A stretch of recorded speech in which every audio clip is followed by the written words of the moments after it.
Welcome back to another episode of Careers Night, the podcast where we ask, what's your job and how did you get there? My name is Chris Potts and tonight I am joined by Ben Barone-Nugent. Today's episode is one that I really enjoyed recording. It was actually a conversation with an old school friend, Ben, that gave me the idea to start this podcast. I found myself wondering, okay, Ben, so what is that job of yours and how on earth did you get there? And I think you'll understand that a little bit further as we go into the conversation. Something I really loved about this is for so many of us, Ben is living the dream. And the way he got there was just following his passion. The job he's in now didn't exist when he was making the decisions for his career. This was purely and simply about someone who knew what it was that they loved in life. They followed that with passion. And through that, they ended up doing something that is just incredibly exciting for them. They are at the forefront of what they do and they are considered industry experts. So to me, it was a really exciting and interesting conversation. I loved it. Okay, let's get straight into it. Welcome, Ben. It's really great to have you along today. Can you start by telling us a little bit about what you do? Yeah, well, I mean, so nail on the head. What I do didn't exist when we were in high school together.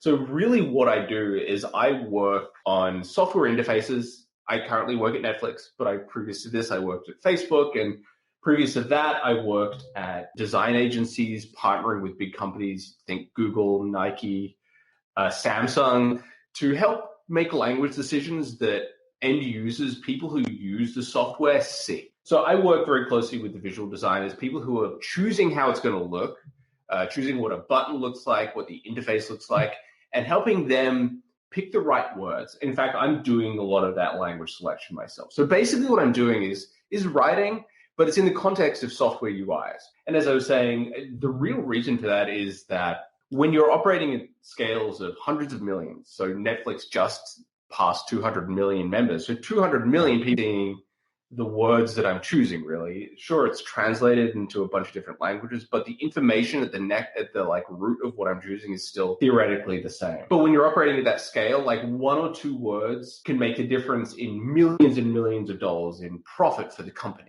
And that's something that a lot of big technology companies have started to see, is that just getting the language right isn't a nice to have. It's not just polish, but it's good business, right? So that's basically what I do. My title is content designer. Now, it's kind of erroneous. Content is this like legacy thing from where this sort of job came from, which was doing website content, writing web pages. But what I'm really doing is I'm thinking about small elements in the UI, and as I was saying, in the same way that a designer might think about the way a button looks or a screen looks, I'm thinking about what the words are going to go into there. But other people who do my job can be called content strategist, UX writer, which stands for user experience writer, a bunch of different things like that.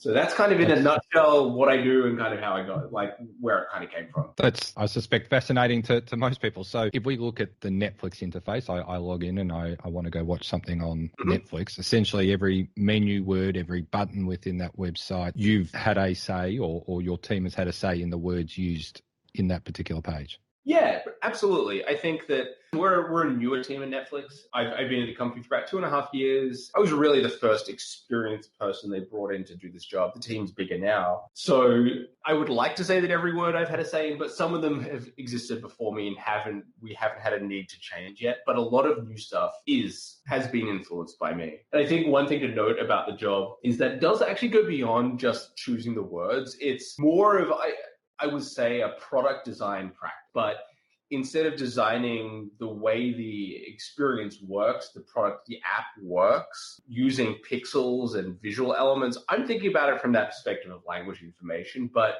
I'm still in a room with a product designer, a visual designer, helping make decisions about just the mechanics and the way something should work. In a lot of cases, the last decision I make is the word.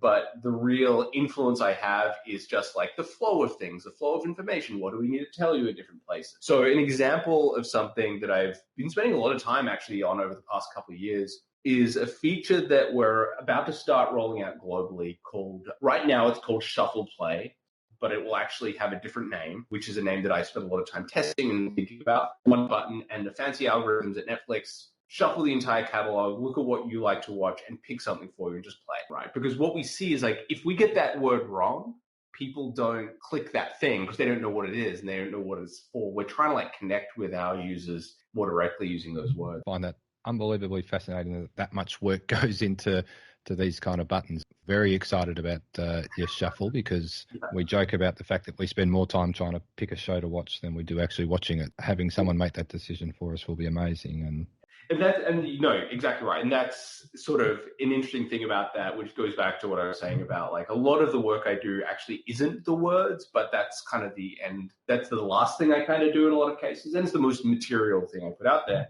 But that project, which I've been working on for my entire time at Netflix, actually started with that exact problem that you just said, which is that we knew people was just struggling to choose. You know, you sit down with a meal in front of the TV and just like, I just want something on. So the question we asked ourselves, so I got into a room with a product designer, somebody who thinks about the way it looks, and a product manager who thinks about the strategy and like kind of make sure everyone is like working together, kind of like, you know, it's kind of a CEO of that like picture. And asked ourselves, how could we solve that problem? So really we start by us like identifying a problem that people have and then trying to work out what do we need to make to help them through that problem. And this is the feature we kind of landed on. Now, I've got to be honest, we did some tests early on and they just didn't do well. So we sort of iterated on it over a number of years and we've gotten to this thing. And it's the version that you'll see will actually be called Play Something, right? And what we saw is that just like very conversational human words, just the way I talk to a mate, work the best for the users, right? Like shuffle play worked fine, but Play Something just worked better. More people use it and they stuck to the experience better. So you'll start to see that rolling out on your TV apps pretty soon, actually. So as we said, this job didn't exist, and I'm sure you had no intention of doing this when you were in year 7, 8 or 9 picking subjects for your future. Do you recall what it is you wanted to be back at school? No, I got to be honest, I really didn't have a good idea of what I wanted to do. I mean, I think I sort of knew what I enjoyed, and I sort of vaguely knew what I wanted to study in uni. I didn't have like, okay, I want to leave school and be a doctor, or I want to leave school and be an economist, or I want to leave school and be, you know, work in agribusiness or something like that. A lot of my colleagues in high school did, and I was kind of, you know, in retrospect, kind of jealous of great, and they had like these goals to work toward. But I always knew that I kind of enjoyed thinking about words. I don't know that I wanted to be an author. I think I don't have the attention span for that, to be completely honest. It's like, but no. So I mean, really, it came down to like, okay, I know what I enjoy, and I'm going to choose subjects based on that.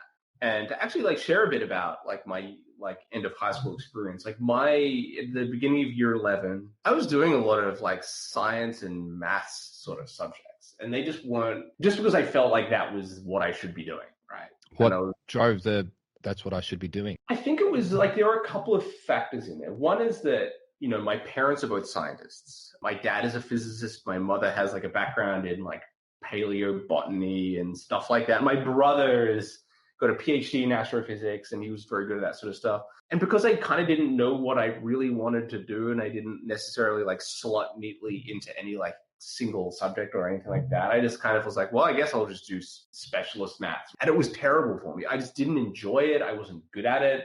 I just didn't have the patience for it. And like, I think it was kind of an interesting point where I was forced to really admit to myself and people around me, but mostly to myself, that this isn't right for me. That was the right thing to do. And actually, like, to be honest, like a lot of people around me, teachers and fellow students, were like supportive of that. And that was kind of a good moment. It's like, you know, people just want what's best for you. They don't want you to do what they think you should do. They just want you to be kind of happy and successful and stuff like that. But anyway, so in year 11, I changed my subjects. I took on like English literature. I like dropped the like advanced maths class. So I changed my subjects. I focused more on the humanities and things that I really enjoyed. And honestly, that was the right thing to do. I think my end of year 12 score was better, honestly, than what it was. I kind of actually even remember exactly what the score was, but it was fine, I think. And that was good. I mean, again, like that thought, that realization that I kind of like words and understanding the way language works sort of ushered me into studying linguistics and stuff in university. But even then, like there were like multiple points of reckoning where I'm like, this isn't right, or this isn't right, or I don't want to be doing this and that sort of thing. So those feelings are always kind of there right into adulthood. So you went into Melbourne Uni, is that right? Yeah, so I went into a BA at Melbourne Uni, an arts degree, which the I don't know how it works these days. I gotta like admit my ignorance there a little bit. But I did it like, so it was like when I was doing it, it was like 3 years, and then you do there's an optional 4th year honors thesis, which I chose to do, which was great. But I majored in linguistics, which was cool, which was actually perfect for me because I could think about words, but I didn't have to like write like a story, right? Well, plenty of essays, but it was more of a scientific lens on the way language works, which is cool. And I really, really enjoyed it. And honestly, like a lot of the skills I learned were still indispensable to me, even outside of the fact that I spent a lot of my day thinking about writing. So even at the point of like selecting that as a major at uni, what at that point in time, what did you view your future job might be? Where did you see that going? Great question, because at that point, I think I was like, well, I'm going to be an academic. I'm like, linguistics pretty much does really just set you up to be an academic. It doesn't teach you how to do copy editing or be a journalist or anything like that. Not really thinking about words in that way. So I was like, well, I'm just going to like do this. I enjoy it. I like professors and academics that I was working with in my like 3rd and 4th year of that degree, and that was cool. So I did my honors thesis, and the thesis I wrote was actually looking at the way verbs work in an Australian Aboriginal language up north, which was cool. Just in 1-year thesis, so I really didn't crack the code or anything like that. It was just like an interesting like foray into this like way that that a part of their language works that we didn't fully understand, still don't fully like have a good system around, because that's pretty much what linguists are trying to do, is like find the systems of language. But by the end of that year, and you do write like an 80, 100,000 word thesis, you have to get like bound and they review and stuff like that. Sounds like the novel you didn't want to write. Exactly right. And this may be kind of why may inform the next part of my like story, which was that like by the end of that, I was like, I don't want to do a PhD. I don't want to be an academic. I want a real job. I want to go out there and just do something that's not this. A piece of context there is that I never really took time off between high school and uni, and that was the right decision at the time, but I was honestly pretty burnt out, and I just kind of left uni, and I got good grades in my honors thesis, and so I thought about going back and doing a PhD, but I didn't, because this job kind of found me ultimately through a variety of like twists and turns and all that sort of stuff. So you've gone through at this stage 13 years of school education, 4 years of university studies, and still at that precise point in time, not a lot of insight as to what you wanted to do for the rest of your life. Exactly. Other than eliminating a few choices, perhaps. Well, yes, exactly. That's right. Yeah. So along the way, I'd worked out what I didn't want to do. Really, I think, so this is like a good like foray into sort of how my career really started. So I like left uni, and I don't want to say I floundered around. I just kind of explored stuff.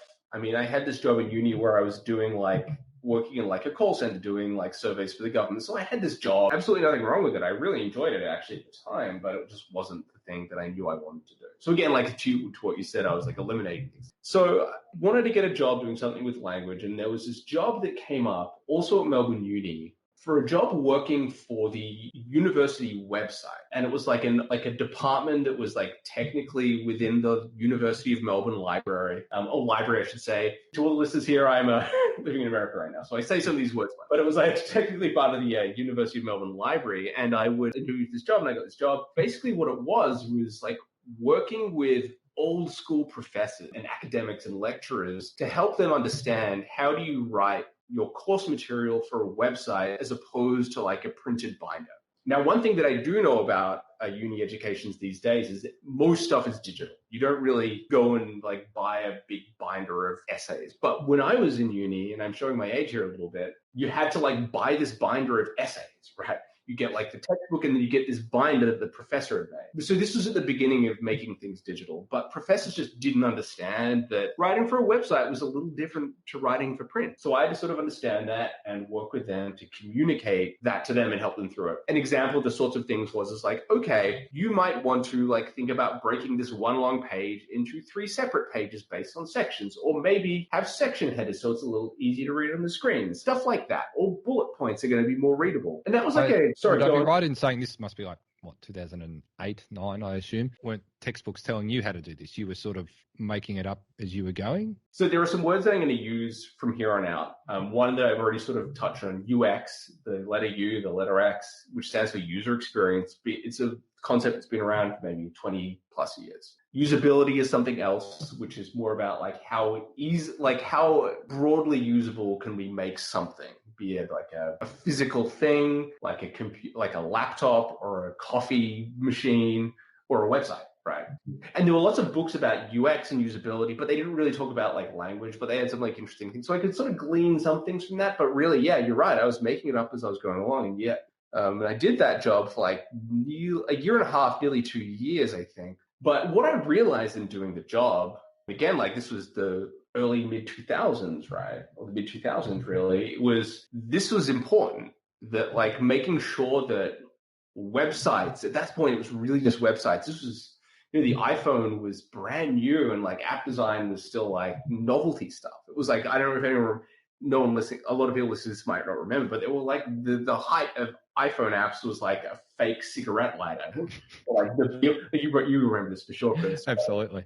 Some of the younger listeners might not, but that was like the extent of it, right? Facebook was really just ramping up. All that, it was just like a different world. But I realized, I'm like, this is important. I didn't necessarily think this is a career in itself, but I was like, I can probably get other jobs for at least the near term, like helping people just write stuff for their websites. But anyway, I did that for like a year and a half. And then I was like, okay, universities are kind of slow moving, frustrating places to work in some sense. And it was a good job, and I liked the people I worked with. It was a pretty chill kind of job, actually. But I wanted to like go and work maybe with like consumer products, right? So when I say consumer products, think like, just for like the simplest thing, like something like Telstra or Nike, something like that, something that you would see ads for, you can go in and buy a product from them. Got it. So I wanted to sort of work in that realm. Again, but I didn't have like a big portfolio of writing examples that I'd done. So it was hard to go to like a design agency or an ad agency and get a copywriter job. But I found this, and this is hilarious, this little company that was started by a husband and wife. And this is all they did. The only thing they did was like manage some like medium-sized businesses'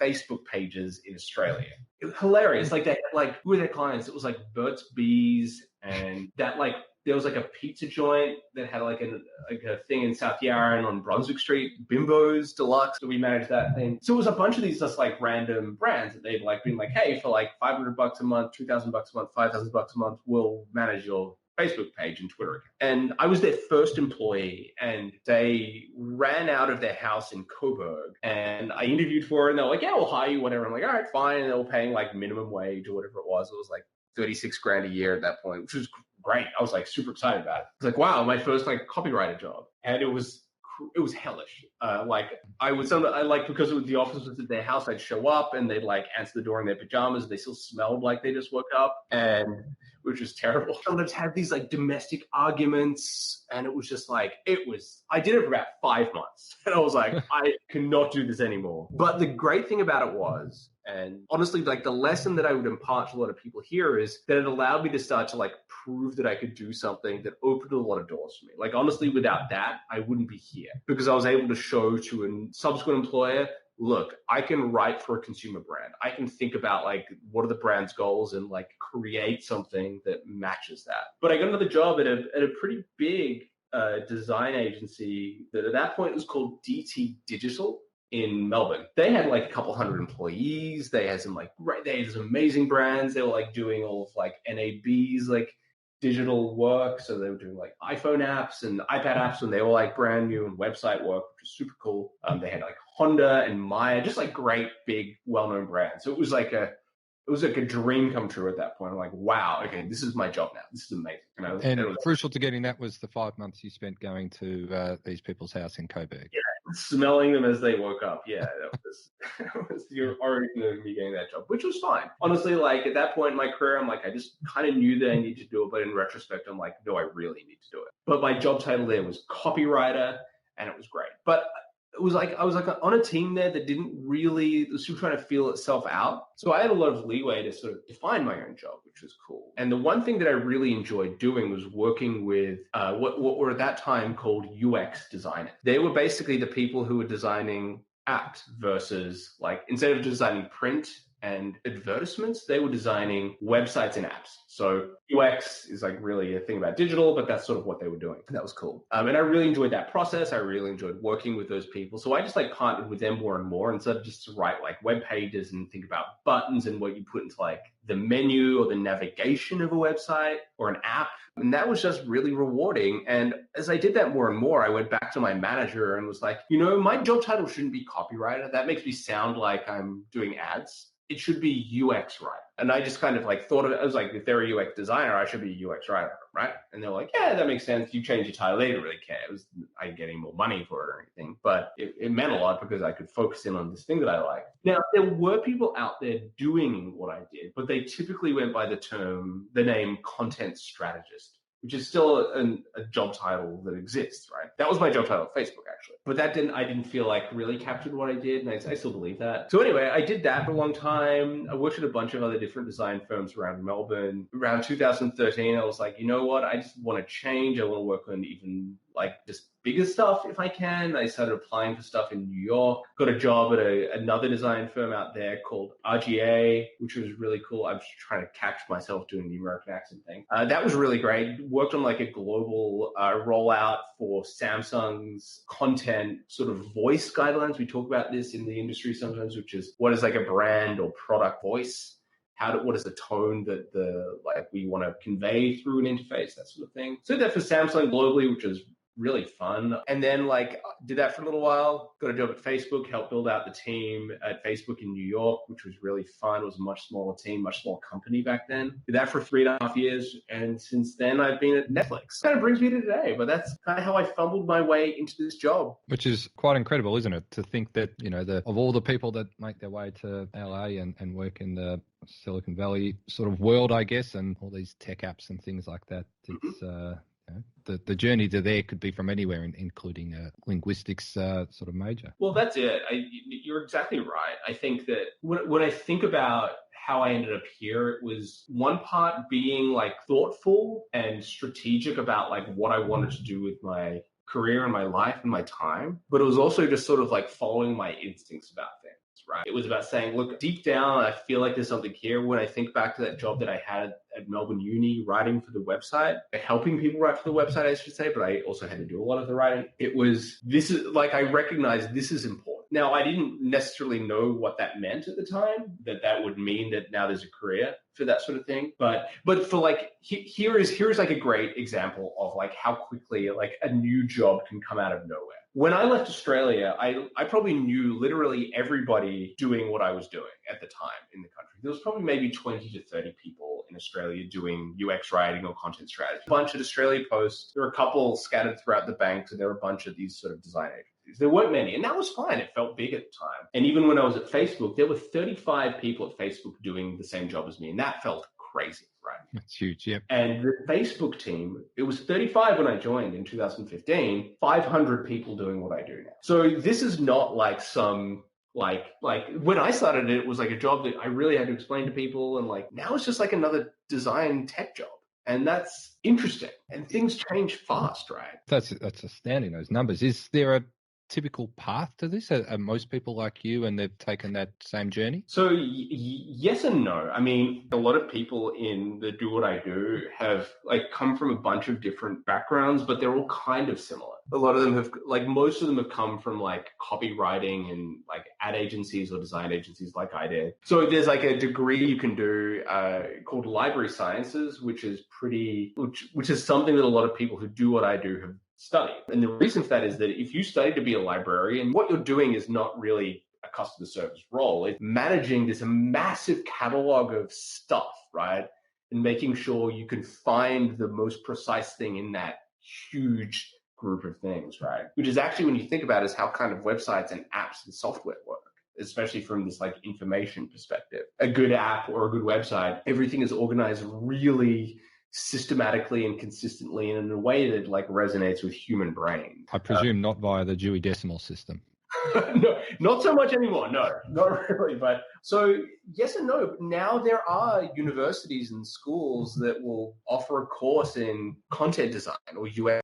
You can do it as unit, maybe not a major, but like certainly as units, especially at big design schools like the Pratt Institute out in New York City and the Rhode Island School of Design. Stanford now has classes in UX writing because it is a real like discipline that you can do. And I do, and on the side of this, I do a lot of mentorship for like younger people or people transitioning from one career into this one. And I encourage anyone listening to like reach out to me. I'd be more than happy to set up time. And Chris, I'll make sure you've got those details so you can share Absolutely, yes. If people can reach out to us on our social, then we'll get them in touch with you. That's awesome.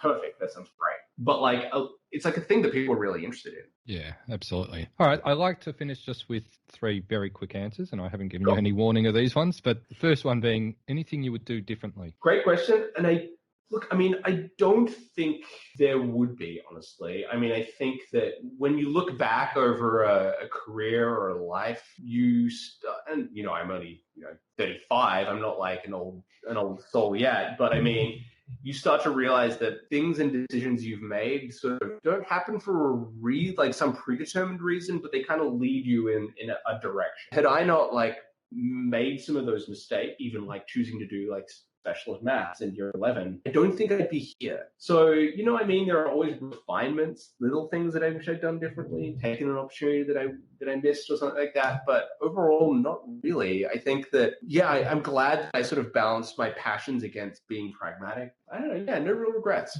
Nice one. Very good. That's good to hear. Being one of the first person to pave the way into your career and industry, it's hard to say I would have done anything differently because there wasn't a predetermined path, was there? Yeah, maybe it would have been, but hard to say, right? Absolutely. A piece of advice you would pass on to someone listening? I think the best advice I could give you is be honest with yourself about what you do and don't like. I think that is something that's actually really, really hard to do, especially when you're young and in a formative stage of your career. And fortunate that I'm surrounded by good people who told me that they could see I was not doing something that was true to kind of what I wanted. I know that not everyone is as fortunate as me in that regard. So I really encourage everyone to like take stock about like, are you doing something that like that excites you, that you think is the right thing for you? Or are you doing something because you feel like that's what other people expect of you? Now, this is a hard thing to like really like land, but I really want you to like meditate on that because it's important. Like getting that as right as you possibly can help a lot. And it makes that journey so much more enjoyable, even if you don't know where you're going, if it's heading somewhere that is in a field that you love, there's something that you get joy out of every day. It's got to make that journey of uncertainty that little bit easier. Exactly right. It was a very much like an inner Melbourne kind of upbringing where it was like, well, a lot of people are being like lawyers and that sort of thing, and this, that, or the other. And that's a real pressure that I think kids feel, and I certainly felt. It's hard to push back against that, but like really what I want people to take away is that like I didn't like have a grand plan, and I don't want to say that everything will work out, but I think that if you do follow that passion, it does like open opportunities. And if you're like reflective on those things and thoughtful about them, you will start to recognize different pathways that you can take. And the world is an exciting, dynamic, changing place. I mean, as you kind of heard, like things can change on a dime and just like could be the difference of 5 years. And then there's a job that never existed before. And suddenly you can make a living doing that. And that's pretty cool. It is cool, isn't it? Yeah. It's cool. And yeah, not something everyone embraces. So it's terrific. Exactly. Very last one for you is what's next for you? Good question. I don't know. I'm pretty happy doing what I'm doing right now. I spend a lot of time thinking about how can I play my part in cementing this kind of discipline, this job that I do, and making it feel more robust and formalized. One thing that I'm really interested in is how can we bring more voices into this trade that I do? Because if we're working for global products in increasingly diversified countries with lots of different people from lots of different backgrounds, we need people from those different backgrounds to be thinking about the way those products and brands and apps and services sound, right? I have one context and I have a limited context and I know I don't know everything. So I'm really interested in like, how can we do that? And how can I help bring more people into it? So again, like anyone and everyone who's interested or just curious, like reach out via the socials that Chris has and like connect with me, because I'd be interested to share more and hear more about you. But that's kind of where my head's at right now. I love it. I think it's terrific. And I think that's been an incredibly informative bit of time out of my day to hear a bit about what you do and hopefully for our listeners as well. And thank you so much for being so generous with your time, your thoughts and sharing that with us. No, Chris, thank you so much for having me. I think that honestly, this is the sort of conversation that is going to, with whoever and everyone is going to really help people. And I'm just really proud to have been a part of it. So thanks again. No, thank you. And every time I hit that play something from now on, I'll think back to this and this conversation. And let me know if it doesn't work. I'll get that fixed for you. Very good. Thanks very much. Cheers, Grayson. So thank you for hanging around till the end of that discussion. I hope you got as much out of that as I did. I, for one, was just enjoyed everything that he had to share with us. I loved his message around following your passion. The fact that he took on this career journey from when he finished school with no idea, no possible understanding of where the world might take him and where this career choice will take him. But he still knew that this was something he loved, that if he loved it and followed it strong enough, that something would come of it. I think we can all agree that something incredibly interesting has. And I'd like to thank once again Ben for giving us his time and sharing his story with us. And I'd like to thank you for joining us. This has been another episode of Careers Night. Please share us with your friends, family, and anyone who you think might be interested in starting their career journey.